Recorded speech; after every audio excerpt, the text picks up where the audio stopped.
ချက်ချက်တော့ချက်နေမေးထားတာကြာပါပြီဒီနေ့မှကျွန်တော်ချက်ပြလို့ရိုက်ဖြစ်တာပါချက်ချက်တော့ကိုမှပေါ့ပွားနူးနူးလေးပေါ့နော်အခေါက်ပေါ့ပွားလေးပါချက်ချက်တော့ကို CAA လေးနဲ့အရင်ဆုံးနည်းနည်း6သွားအောင်ကြော်မယ်စီသေးရရွှေသေးတော့ဖြစ်နေလို့ရှော့ထားတာပါနည်းနည်းလေး6ပြီဆိုရင်ဆယ်ထားပြီးတော့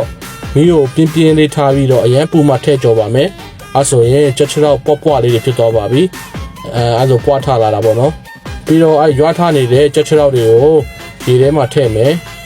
ဟုတ်ပါဘူးစလုံးထဲမှာထည့်မယ်ပြီးတော့ရေမြုပ်အောင်ထည့်ပြီးတော့တညသိပ်ထားပါတညသိပ်ပြီးဒီလိုပေါ့ပွားလေးရပြီအဲ့ဒါကိုချက်လို့ရပါပြီ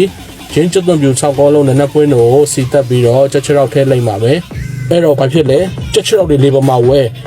ချက်ချက်တော့တွေလေးပေါ်မှာဝဲပြီးတော့ခရုစီထည့်ပါမယ်ပြီးတော့ပဲကမြိုင်ထည့်မယ်ပဲကမြိုင်အနောက်ထည့်မယ်ပြီးတော့အဲ့ဒါတွေကိုနာလေးလိမ့်ပေးလိုက်ရင်တော်တော်လေးလှသွားပါပြီ